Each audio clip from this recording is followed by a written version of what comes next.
नमस्कार दोस्तों, स्वागत है आपका क्विज़अप लर्न और लर्न चैनल पर।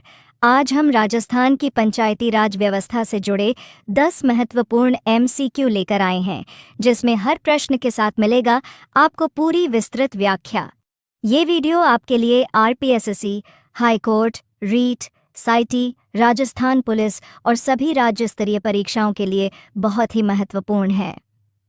राजस्थान देश का पहला राज्य था जहां पंचायती राज व्यवस्था का शुभारंभ हुआ। आज के प्रश्न इसी व्यवस्था से संबंधित महत्वपूर्ण तथ्यों पर केंद्रित हैं, जैसे आरक्षण, ग्राम सभा, बलवंत राय मेहता और अशोक मेहता समिति, ग्राम पंचायत की आय और अधिनियम। तो चलिए शुरू करते हैं आज का quiz session.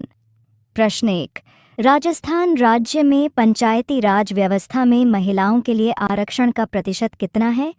A 40%, B 45%, C 50%, D 33%। उत्तर 50%। व्याख्या: राजस्थान में 50%। पंचायती राज संस्थाओं में महिलाओं के लिए 50% आरक्षण लागू है। यह प्रावधान संविधान के अनुच्छेद 243D के तहत किया गया है, जिससे महिलाओं की भागीदारी में वृद्धि हुई है। यह आरक्षण ग्राम पंचायत, पंचायत समिति और जिला परिषद तीनों स्तरों पर लागू होता है। प्रश्न 2, कथन 8, पंचायती राज व्यवस्था की उच्चतम इकाई जिला परिषद है। 2, जिला परिषद की व्यवस्था MLA MP द्वारा की जाती है। इनमें से सही कथन चुनिए। A कथन 1 सही है, कथन 2 गलत है। B कथन 1 गलत है, कथन 2 सही है। C दोनों सही हैं। D दोनों गलत हैं। उत्तर: कथन 1 सही है, कथन 2 गलत है। व्याख्या: पंचायती राज की उच्चतम इकाई जिला परिषद होती है, जो ग्रामीण विकास योजनाओं के क्रियान्वयन में महत्वपूर्ण भूमिका निभाती है। जिला परिषद के सदस्य सीधे जनता द्वारा चुने जाते हैं, न कि MLA या MP द्वारा नियुक्त किए जाते हैं। प्रश्न 3, बलवंत राय मेहता समिति किस उद्देश्य से गठित की गई थी? A ग्राम पंचायत की कार्यशैली की समीक्षा हेतु, B सामुदायिक विकास कार्यक्रमों के कार्यान्वयन हेतु सुझाव देने के लिए, C वित्तीय संसाधनों की जांच के लिए, D पंचायतों में महिलाओं की भागीदारी सुनिश्चित करने हेतु। उत्तर: सामुदायिक विकास कार्यक्रमों के कार्यान्वयन हेतु सुझाव देने के लिए। व्याख्या: बलवंत राय मेहता समिति की स्थापना 1957 में की गई थी, ताकि सामुदायिक विकास योजनाओं की समीक्षा की जा सके। इसने त्रिस्तरीय पंचायती राज संरचना की सिफारिश की: ग्राम पंचायत, पंचायत समिति और जिला परिषद। प्रश्न 4, ग्राम सभा की बैठक के लिए न्यूनतम कोरम कितना है? A 1/4, B 6वां भाग, C 8वां भाग, D 10वां भाग। उत्तर: 10वां भाग। व्याख्या: ग्राम सभा की बैठक के लिए कम से कम सदस्यों का 10वां भाग उपस्थित होना आवश्यक है। साल में कम से कम 2 बैठकें आयोजित करना जरूरी होता है। प्रश्न 5, अशोक मेहता समिति के संबंध में कौन सा कथन असत्य है? A SC/ST के लिए आरक्षण की सिफारिश की गई, B द्विस्तरीय पंचायती राज की सिफारिश, C राजनीतिक दलों की भागीदारी की सिफारिश, D पंचायती चुनाव 1 वर्ष के भीतर कराने की सिफारिश। उत्तर: पंचायती चुनाव 1 वर्ष के भीतर कराने की सिफारिश।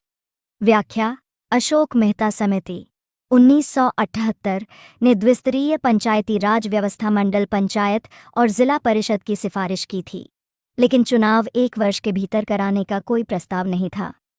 प्रश्न 6, ग्राम सभा की वार्षिक न्यूनतम बैठकें कितनी होनी चाहिए?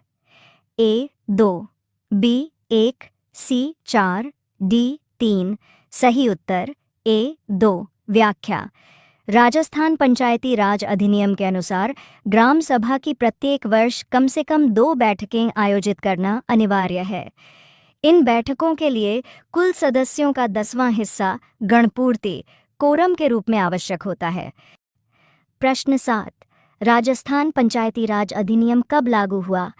A अप्रैल 1992, बी जनवरी 1992, सी अप्रैल 1994, डी जनवरी 1994, उत्तर अप्रैल 1994। व्याख्या।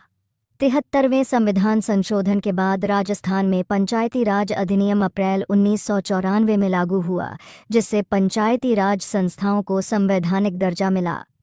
प्रश्न 8। 2 अक्टूबर 1959 को पंचायती राज का उद्घाटन किसने किया?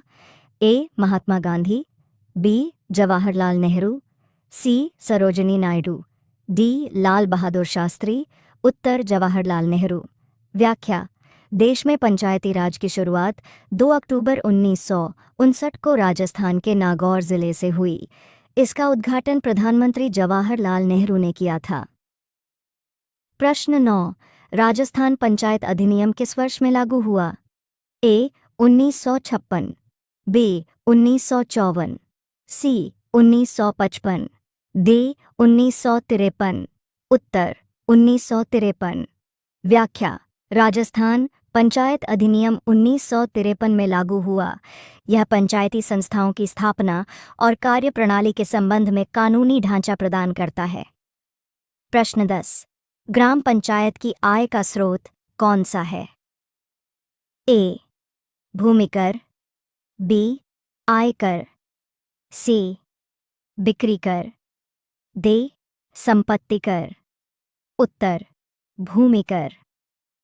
व्याख्या। ग्राम पंचायत की आय के स्रोतों में भूमि कर प्रमुख है। इसके अतिरिक्त अन्य स्थानीय कर, केंद्र व राज्य सरकार से अनुदान भी आय के स्रोत होते हैं।